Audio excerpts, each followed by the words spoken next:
Hello. Hey, Matthew. Like that shirt. Oh, thank you. Got the swag. Yeah. How we Are we doing? on? Oh, we're doing good. Thanks for joining us, Matthew. You in Longview? Yes, sir. How's the view doing? The view's doing wonderful. Even better with you here.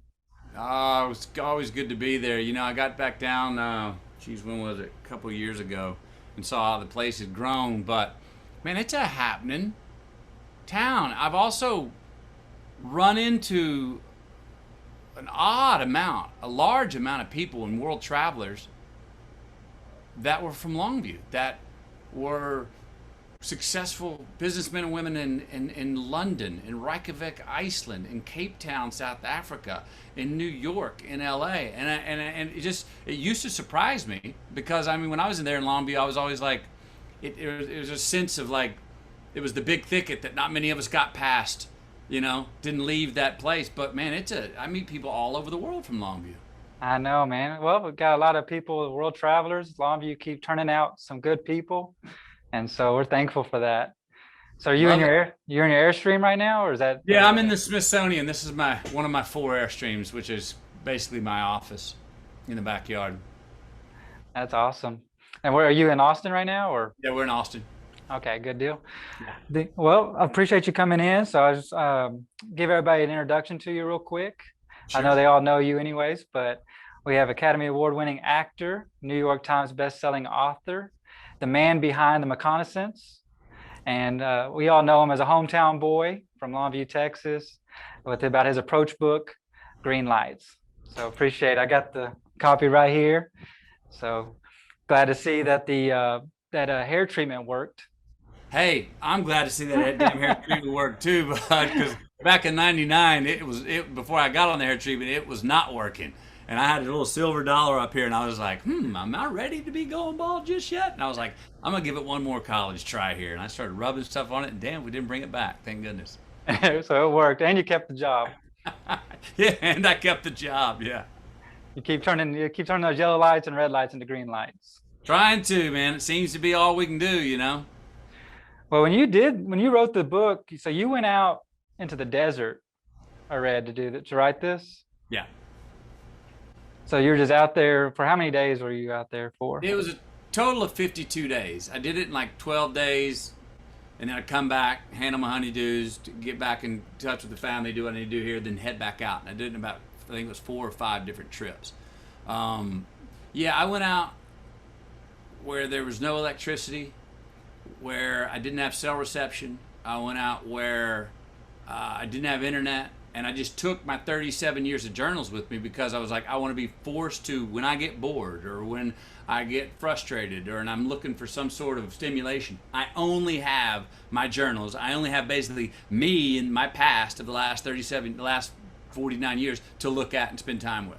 And just dove into those, and it was awkward starting because it was kind of scary. I'm not much on looking all over my shoulder into my past, and it was intimidating. But once I got into it, I started to really enjoy the process, and then the hard part became just forcing myself to go to sleep at night. I was averaging 17-hour days writing, and Wow. yeah, I had what I call the fever, and I was loving it. So I would write and write and write, and then just I was getting very little sleep, but it was worth it, because I was enjoying the writing so much. Were you writing? Did you write on paper or did you type or how did you do it?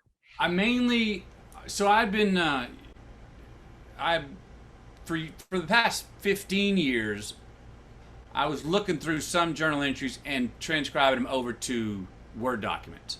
So I had them on a computer, but there was a whole 90% of the journals I hadn't looked at. So I was just sat back and slowly went through them. And if I saw something, I was like, "Ooh, that connects. That's a thought that I've had again through life. It's another way of saying something or believing in something." I jot it down and then got them all together after about the first 2 weeks, and then started to look at everything I had and said, "Okay, see if I can find a theme in the categories of what I've been writing about for 37 years." And those themes were uh, stories, people, places, prescriptions, poems, prayers, and bumper stickers. So I then printed all those out, and I had huge stacks of each. And I was like, okay, you got 7 different themes here. Now let's go through those and see if we can find a central theme. And that's where Greenlights came from. So because your style, like you said, style is knowing what you like, saying what you want, and not giving a damn, right? And so the style of this book is completely unique. I mean, it is, when I first started reading it, it was kind of, you're not used to going from these different styles into a certain writing, but in that same vein, it kind of really makes it much more enjoyable to read because it's broken down that way, and you can kind of see your thought process on it. Well, good. I mean, I wanted it to be as interactive of an experience for the reader as possible. And so after the book was written, you can imagine how long it took to say, how do we create dynamic here? Meaning, the stories are the narrative. That's the chronological narrative of the story. That's the backbone. And then the in between stories, I intersperse bumper stickers, prescribes, poems, prayers, anecdotes here and there. And I looked at those like in movies that I do. I looked at those parts like being flashbacks or flash forwards in a movie. If the main narrative is the story I'm telling chronologically, and will those flashbacks and flash forwards call back to what you just read and kind of tell you how I was looking at it, and also propel you into the next story. Which, if you look at movies, if a movie has good flashbacks and flash forwards, that's what they do. They hark back to where you just came, but they also propel you into the next story. And if a movie's done that has flashbacks and flash forwards that don't really work, those are the movies you're like, you get to the flashback and flash forward and you get bored. You're like, oh geez, would you just stick with the main story? I don't like this part. And so I was trying to hopefully have it be dynamic and interactive with the reader, where they could have a feeling from the story they just read, but then by what I would put by the prescribe or poem or prayer or bumper sticker, you could see how I looked at it. So maybe you read a story about my family that sounds violent and horrific. But then at the end, I'm putting prescribes and bumper stickers that tell you, no, see how that was a love story to me? And it's just to slowly kind of just contextualize the frame of the mind of the reader and hopefully make it an interactive experience. Oh, you hit it. Like the big thing that we hear from the members, like when we're talking about the book, and they're like, hey, y'all read the book Greenlights. The number one overwhelming thing is, you have to listen to it. That's the key. And that's where I think like your style kind of comes through, and you're able to like kind of hear, you get a sense of, you, and we know how you're going through it. And then again, but we can take it and conceptualize it how we can find the impact of it. So what do you think about like did you always know you wanted to narrate the book, or was it? Yeah. I mean, that was part of the deal early on. The publishers were very clear about if on the audiobook, you will do the audio. I was like, well, yeah, I understand there's some equity in my voice and they're my stories. No one else should do them. I should tell them. I didn't write it for the audiobook. I wrote it because when I read the audiobook, I read directly from the book. The challenge with writing was I've told these stories before. I've performed these stories at dinner parties, at campfires, in front of groups. So I thought that if I just recorded the best version of me telling the story and then transcribed that to the page, that would be the best version on the page. It was not. The spoken word story was always about 30% too long. The written word was always 30%. The best version of the written word of the same story needed to always be about 30% shorter. And so, as you know, as readers and writers, one word can make all the difference. Where you put an ellipsis, where you put a comma, where you put a pause, where you put a dash. The first sentence was always sort of my hardest part of the day, was getting the very first sentence to start a story. And if I could find the music and the meter of that first sentence, then the rest of it just kind of wrote itself. But the first sentence might take, I'd be from 6 a.m. till noon to get right. And if I could just get the first sentence out, of how I felt at that time in my life, like there were, sometimes in the middle passages, I'm more slinging stuff, like it's kind of a rock and roll, jargon. So I'm speaking real musically. Earlier stuff, I'm speaking like more maybe literal, like, oh, this is what happened, this is what I saw. And trying to write like, wait, how did I feel when I saw that at 8 years old? And then, well, how did I feel when I experienced this at 30 years old? Now, how am I experiencing where I am now at 50? And then ending with, what about tomorrow? Well, even your perspective, like once you had kids, how you're seeing it change your Yep. lens of that story. So how's that impacted, like you looking back now as a father, how does that help your like child rearing? Like how has that impacted you? Well, I still like I talk a lot about values that I learned from my parents in the book, Hmm. and I still agree with all of those values that my mom and dad worked to instill in me and my two brothers. I've changed. I've chosen to change the way I go about trying to implement them.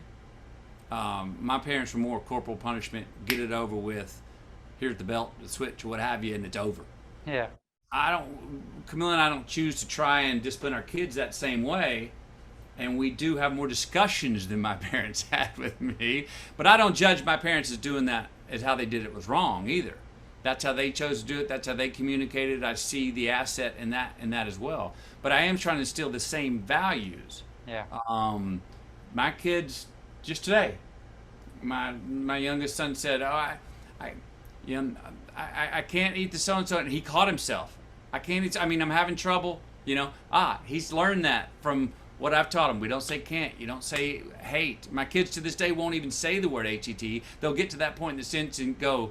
And I'm talking to so and so, and he said he HATE'd me. They'll spell it out like so they can get away with it because they know it's like a bad word. You know what I mean? So those are things that my parents were instilling in us that I'm still trying to instill in mine. For sure. Do you have rites of passage with them? Do you kind of have? Yeah, I mean, look, my kids are 12, 11, and 8. So I'm trying. I understand the value of ritual, and I believe in the value of ritual. I believe in initiations. I believe that we remember the things we earn through experience more so than if someone tells us something. I got to remind myself that every day.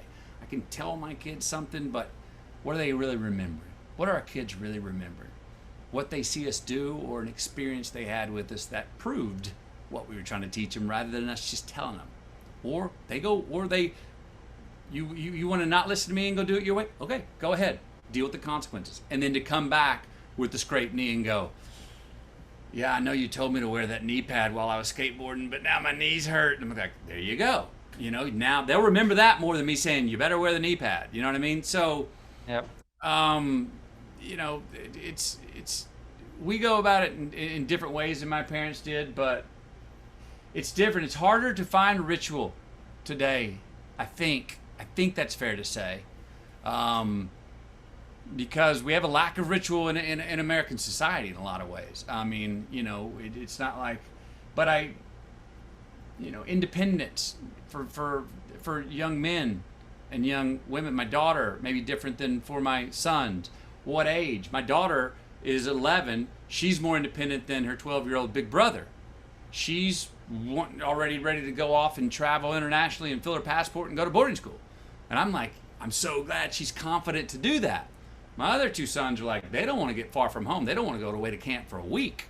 Well, hopefully they'll get the confidence to want to go do that. But what are those rituals? It's just tough to find them. It's tough to find them today. But we have guidelines in place where they get rewards for following them, and they get consequences to the other side for not following them.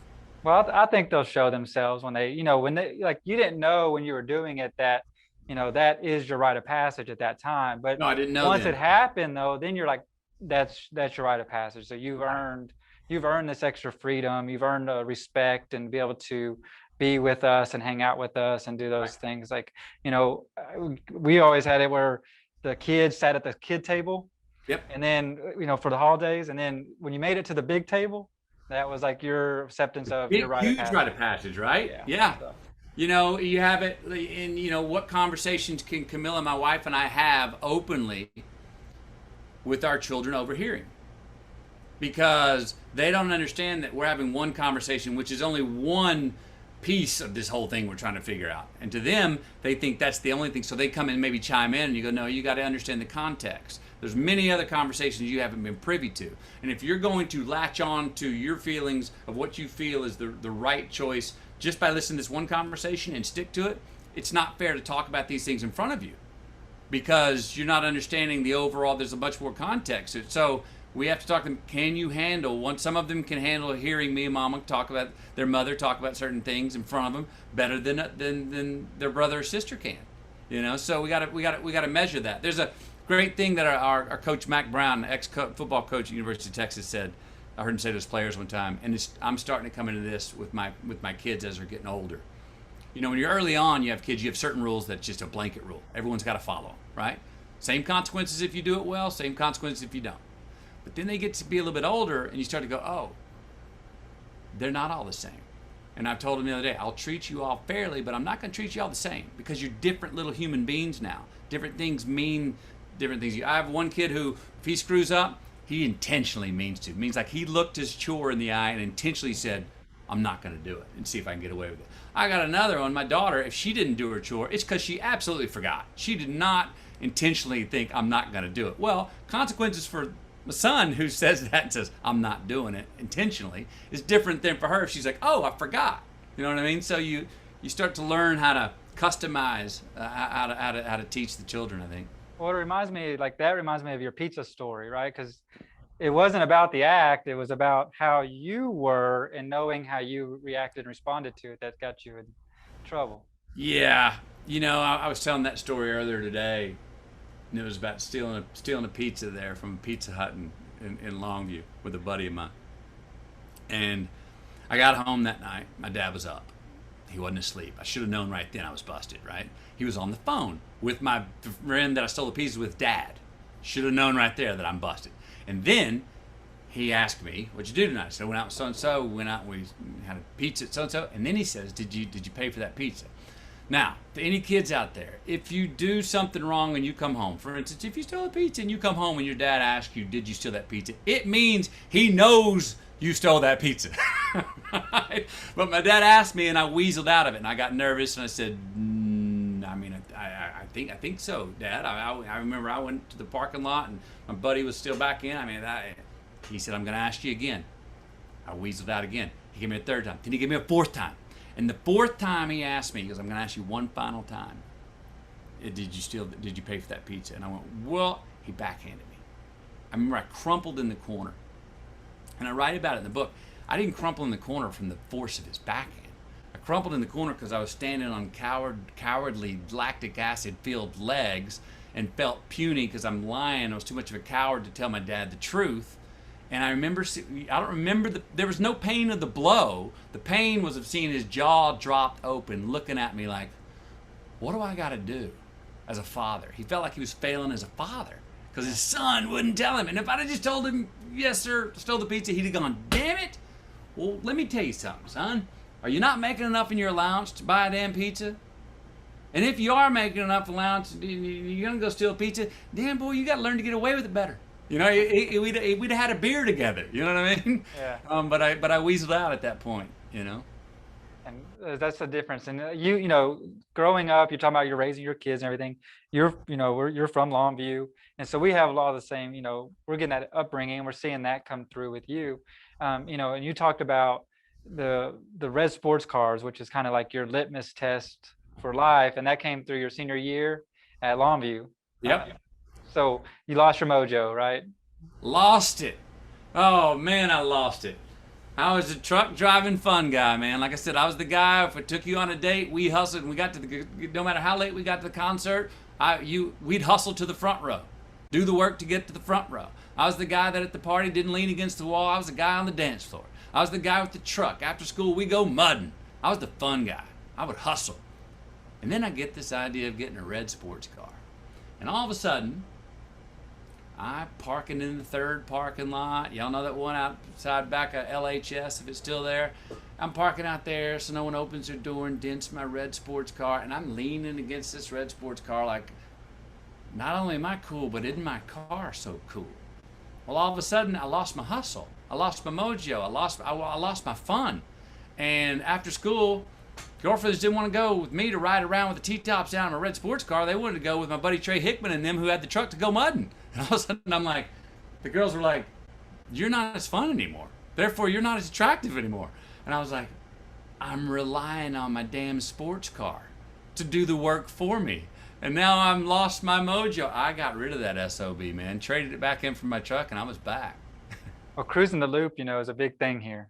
So you cruise there, you have the car, you go Oh yeah. down to Walmart there, and you go back the other way. Highway 80. Yeah, man. Yeah, Sit back. Yes, sir. they didn't want to cruise the loop with you. They wanted to go on the mud Hey, trail. I got a couple of days, but not, they wanted me to have my truck and go mudding again. If we're going to cruise loop, let's cruise it and go mudding, or be able to go climb that hill behind Burger King or something, Yeah, so the kind of that outdoor, Matthew, right? So you built a tree house.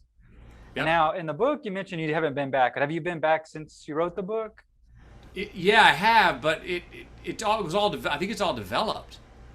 So all I can think of is that there's somebody that originally went to that land and walked up to that tree and went, "What the hell?" But it's I'm sure it's no longer there. Yeah. But yeah, I always think somebody came upon it and saw it and did say, what the hell is that?" And you talked about like Longview. So Longview taught you to dream. Right. That's what you say. So what invoked that word you to choose, dream? Well, so I moved from Uvalde, and we moved from Uvalde when it was about population 12,000, meaning Wendy's. We got the first Wendy's in town. And it was like, whoa, Wendy's, this place is getting big, We moved to Longview. I think it was around 72,000 at that time. One of the fastest growing cities in the nation. Came there for a lot of people for the oil business and such. It was a little bit about that summer, and I talk about being on the 13th story of that treehouse, having my lunch every day. And I was above the pines. I could see the city of Longview. It was like for the first time I could actually see the curve on a clear day of the earth. And I was like, it did something to my perspective. It expanded my perspective of like, how big is the backyard we're all living in? And it was much bigger. The idea of, having more than an ID, having a passport. The idea of, hey, I know Dallas seems like it's a long way away, and we usually don't get past Tyler, but hey, there's a lot on the other side of Dallas if you keep driving, and there's south, and then you go to other states, and then there's other countries, and it just was a perspective that came to me that summer that helped me think that, like I said, God's backyard's bigger than I thought, and we're all traveling, we're all living on these islands, and North America's one of those islands, and Texas and Longview, Texas is just one little spot on the map on that island, and so it just expanded my perspective of the world. Yeah. So you had that with that being able to see far out. Now your worldview is expanded. So that's the dream that you get from Longview. And it's the opportunities, like you said, Longview was a happening place, at that time of big oil boom stuff. Yep. So it was, exciting times, and allowed you to go further and strive higher. So, yeah, and just imagine that, have more courage to go explore the world. what story from Longview almost made the book, but didn't make the book? Do you have one that was just kind of like? Well, I've told this one. I don't think it's in the book, but I've told this one before, and people on the panel will probably go, "Oh yeah, we've heard that one before." But I just love telling it because sometimes these things happen in a moment.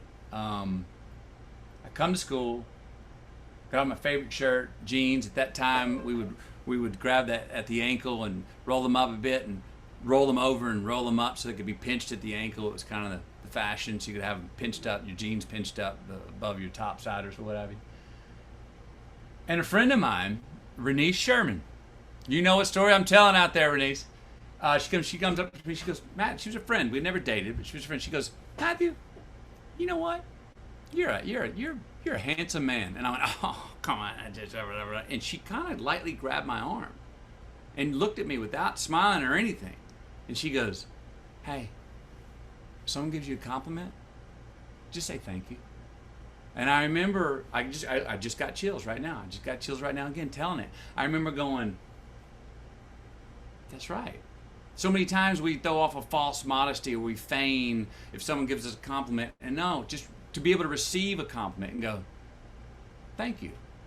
It's self-respect. It shows respect for the other person's giving of the compliment, It's kind of like I connotate it to why I'm a fan of saying you're welcome after someone says thank you. It means you receive their thanks, but yet we forget to say you're welcome all the time. You know, like, oh, I don't need to say that part. It's too self-congratulatory. No, it's not. It's telling the person that's thanking you, I received your thanks. And anyway, that moment, it hit me from that point. Hey, if you do something, or you have earned something, or if something you are is true and someone compliments you on it, don't be falsely modest about it. Look at them and go, hey, thank you. You know, and own it. So they taught you how to again, I think it's part of manners. Receive a compliment, you know, Yeah. and it's usually the forgotten side of compliments. We always think it's the giving out that only is. Well, no, the person you give it to throw back a thank you, or the person says you're welcome to a thank you, is saying I received it. And it's the second half of that, the reciprocity of the compliment, the reciprocity of the thank you. And we forget it. We slough it off as like, no, I don't need to do that. That would be self-congratulatory. No, it's not self-congratulatory. It's actually rude not to, more than it is to do it. So this was before the oil of mink, right? Right. I think it was right before the oil of mink. Yeah. Because she definitely wasn't telling me I was a handsome young man during those times. At least I don't think she was. Well, it turned out to bite you in the, you know, what? Oh, geez. Best handsome, here you are. Oh, Looks like you had trouble.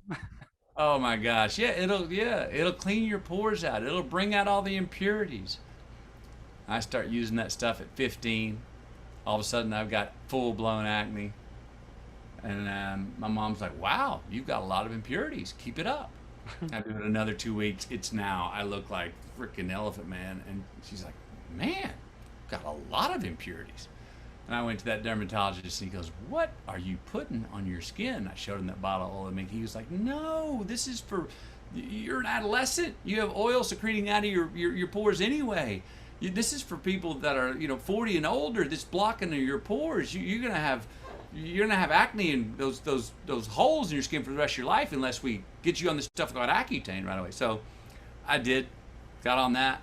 The Accutane cleared it up. The other thing that it was good for is that my golf game got better because I didn't have the confidence or anything with the girls anymore. But that was done. So it took a back burner. It took a back burner. So on adolescence, like this is something not related to the book, but a lot of people, I think Longview would like to know about. You have an after-school program here at Longview High School. Yep. Just Keep Living. Tell us about that. Yeah. Program. So about 9-10 years ago, Camilla and I formed the Just Keep Living Foundation. I knew I wanted to do something incentive-based. I knew I wanted to be able to help people out in a way that would prevent before you need to cure. And so that led me to youth, like get them while they're young.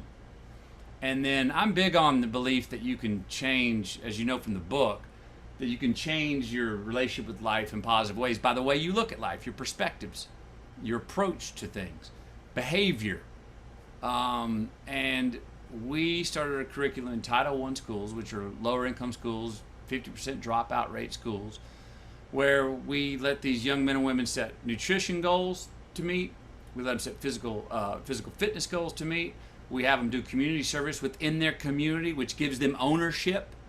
And our halo over it is something that we were raised with heavily in our family, which is gratitude. Meaning we believe the more you're thankful for, the more you will create in your life to be thankful for. And we're catching young men and women that maybe some of them are on the wrong track and we can nudge them into the right track. Maybe some of them are on the right track, but we're going to keep them on the right track and show them even more opportunities. We've also found that we're kind of becoming a place where a lot of the young men and women who don't have a team that they're on, they find a team within our curriculum, hopefully, because we'll take anybody. All shapes, sizes, sexes, and age. As long as you're in high school, we'll take you if you want to come. And hopefully they're learning life choices, things that, because they're about to be in the real world. And the real world's got a big bite. The real world has more hardcore consequences. And, we show them things that maybe they never saw. Talk about Longview, talk about a dream. We take them places, field trips, to maybe parts of town or in the state that they would have never gone to before, to see that there's other things out there than the reality. That helps a lot of them maybe break the chain that they're in, where maybe we have some students that are in gangs because that's what their brothers were in. Their older brothers were in it. And they don't know anything else. Well, some of them get in our curriculum. They see there's another way. They see there's other people to hang out with. There's other ways of going about what you do after school. And they go, oh, I never knew that was even possible before. So they'll break that chain. So that's what we're doing. We're just trying to give them some life skills on their own and help them achieve some of their goals, whether it's physical fitness or their nutrition or what have you. We appreciate you launching that here. So we're thankful that we have that at the Longview High School. Maybe it'll expand to other Longview schools too as well. But wherever it's needed, anybody out there, man, contact us. If it's a school where you think it's needed, please reach out, because we have the book to say here's how you implement it and here's how it works. That's awesome. And so I have a question for you too. So what does high school girls and government have in common? I think you're getting me on a trick question. This sounds like a riddle. I was gonna say I get older, but they stay the same age.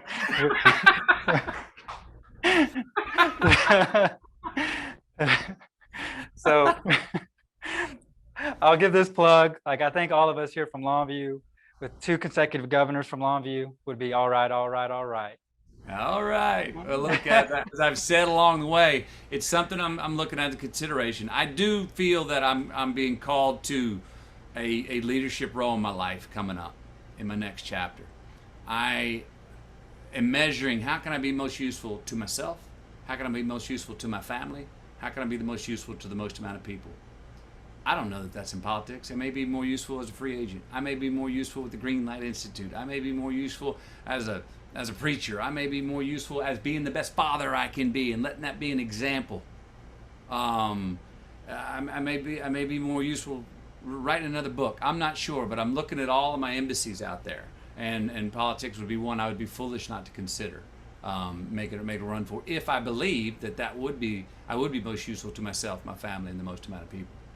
Well, whatever you set your mind to, you're going to be successful at it. So I'm completely believe whatever you pursue, whatever that choice is, you would do an amazing job. I remember, your University of Houston commencement speech that you did. And that was the first look that I said, like, man, like Matthew McConaughey is insightful, and so whenever the book came out, because of me seeing that, I was like, this is something I know I have to read. So, and you keep through the book, you keep turning these other, like, opening times, you turn them into, these yellow lights and red lights into green lights, especially like with the iconic line, the all right, all right, all right. Yeah. Like that was, you made that moment and took it. So whatever you do is going to be great. Well, I hope so. I'm not here to half-ass anything. Yeah. And whatever it is, my next chapter is, I want to try and be more me. You know what I mean? Yeah. I'm not looking to go do something in the rest of my life where I got to be less me. Again, I by no means have everything figured out. I don't. It's a constant process. But I'm looking forward to where I'm going. I don't know exactly, again, what it is. I do know non-negotiably my family's going with me. That's not negotiable. I'm in the highlight years of being a father. My kids are 12, 11, and 8. Camilla and I've been together 15 years, married for 9. Those were goals of mine, to find the woman for me, to start a family, become a father. But I haven't reached those goals. I'm still in the midst of reaching them. They're still a verb. I've still got work to do, and all of those. So I'm looking forward to what my next chapter will be. Well, I appreciate that. Thank you very much for your time, Matthew. And then anybody wants some merchandise or anything, they can go to greenlights.com. You can also buy the book at any of our Books and Barrels or local bookstores. Just again, appreciate it, and just keep living. Hey, appreciate it. Good talking to you, Longview. Thanks for having me. Thank you. All right, bye. Man.